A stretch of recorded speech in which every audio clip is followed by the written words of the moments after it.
we are live on the air. Hello and welcome back to another episode of Coffee Diaries, the series where we talk about all things blogging and photography. As you guys can see, I am in a different location. Yes, I am actually on a cruise ship.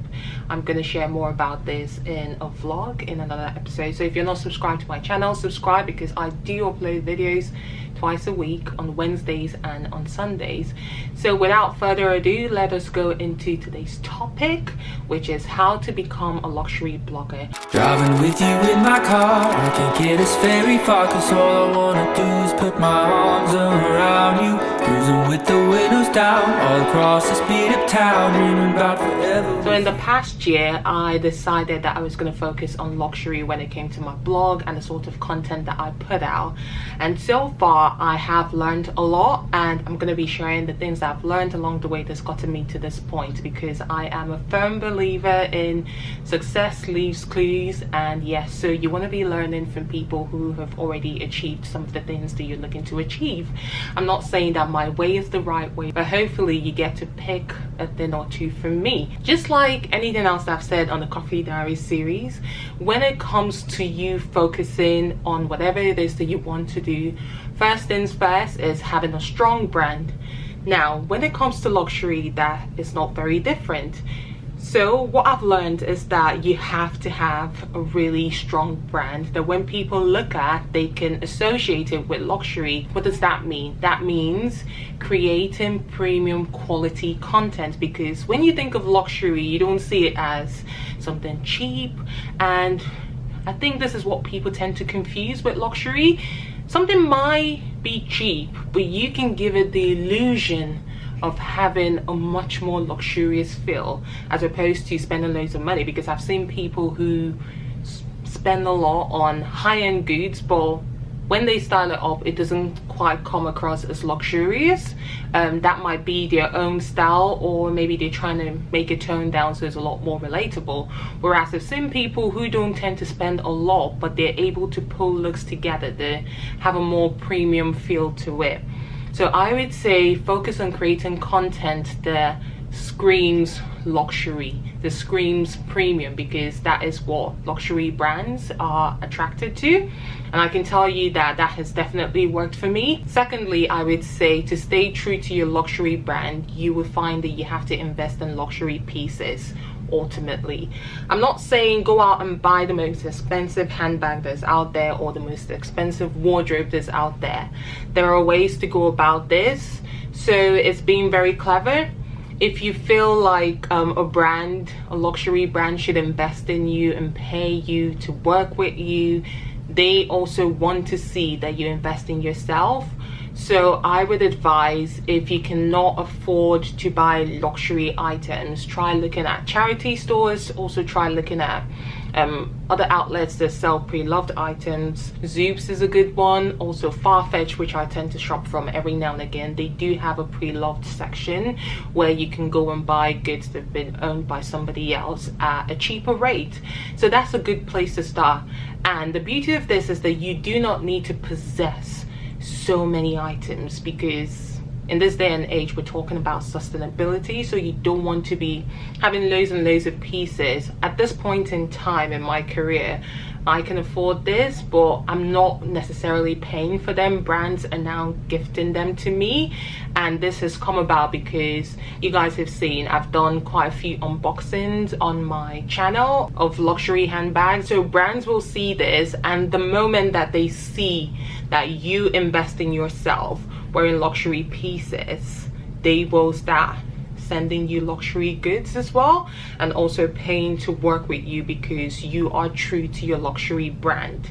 So say for example you buy yourself a nice handbag, all you have to do is style it in a very premium way. You can literally be wearing a dress from And Other Stories, but something that still looks very, very premium, because And Other Stories do actually great pieces. And you can style it with your handbag, show the multiple ways that you can wear this luxurious handbag. The more you do it, the more you are creating content that is in line with your luxury brand. One thing I've also noticed with luxury brands is that they do not care about the number of followers that you have or the number of engagement that you get. Oh my goodness, like I always say, I don't think that I have that many followers, and at this point in time my engagement on Instagram is the worst that it's ever been. But it's not just me, it's quite a few people that I know, so I'm not feeling bad for myself because that's just what the platform is right now.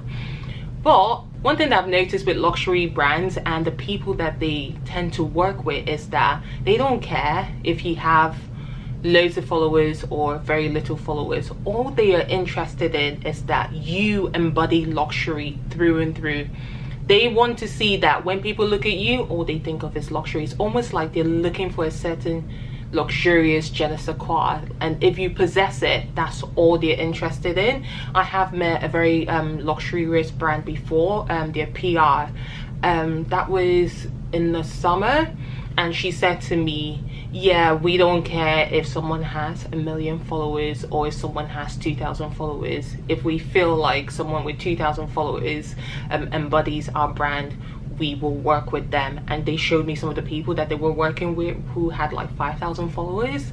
That goes to show you that this has nothing to do with the number of followers that you have or the amount of engagement that you have. Luxury brands only want to work with people who embody luxury through and through. Another thing that I want to point out is avoid working with certain fast fashion brands. Sorry to name names. A good example would be something like Everything £5. That is a brand you want to avoid. I'm not saying you shouldn't wear cheaper brands, but if you are going to wear cheaper brands as a luxury blogger, then perhaps do not promote it. Do not take money to promote the brand because it's going to be there on your profile. You can't be working with high-end brands and then promoting Everything £5. There's a huge contrast. You can wear Everything £5 and style in a luxurious way, but don't promote it because it doesn't quite feel consistent. So that is one thing I would say completely avoid if you can. Finally, target the sort of brands that you'd like to work with.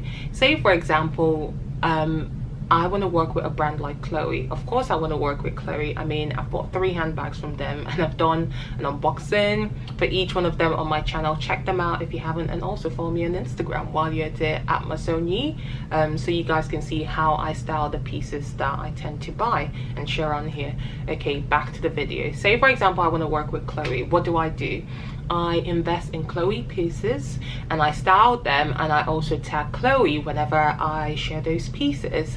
And what tends to happen is that eventually Chloe's PR or Chloe themselves will notice that I am someone who really likes Chloe, as I always wear Chloe and tag them as well. What tends to happen is that they could decide to reach out to me for work, and I have a good example of that. I tend to shop for my premium products on places like Farfetch, Net-a-Porter, and very recently I actually got to work with Farfetch. I got featured on their blog. They sent me vouchers to shop from their website, and I picked a luxury belt and styled it, and I got a feature on their website. So that is a good way to attract a brand. So you have to be creative with your targeting. But one thing that I also notice is that the moment you start creating premium luxury content and your brand all comes together and it screams luxury, what tends to happen is that other luxury brands will want to involve you in anything luxury that they have going on. A good example is when I've been invited to stay in luxury hotels across London. Very recently we stayed at a Dorchester and we were given a luxurious suite where we had a great time. Food was included. We were taken good care of, and that is because the brand that we've created screams luxury. So it's not me spending my money on these luxury products, but I have already spent my money and invested in myself by buying luxury items and styling them, because that is what I want to focus on long term. So the brand wants to see that that is your lifestyle and that is who you are, in order for them to say, oh, she's used to this, she's accustomed to this, so we are going to treat her this way because this is what she's accustomed to. Just like anything else, if you want to do something, then you have to embody all of it and invest in yourself so the brands think you're also worth investing in. This brings us to the end of the video. I hope you guys have found this episode useful. I feel like I was talking and I'm not quite sure if I managed to hit all the points I wanted to make. But if you guys have any question, feel free to leave it in the comment box down below and I'll try my best to get to it. Like I've said in the past, I do want to make this series a very interactive one. And one of the reasons I've not filmed in a while is because I don't really tend to get questions on here, but I do know that some people are curious and they want to find out how to take whatever it is they're doing to the next level, and hopefully I can be of help to you and share some of the knowledge that I've gained along the way. Thanks for watching as always. It's always nice having you guys here. Subscribe to my channel if you haven't, and also give this video a thumbs up because it helps me, and I will see you guys in my next video. Thanks for watching. Bye.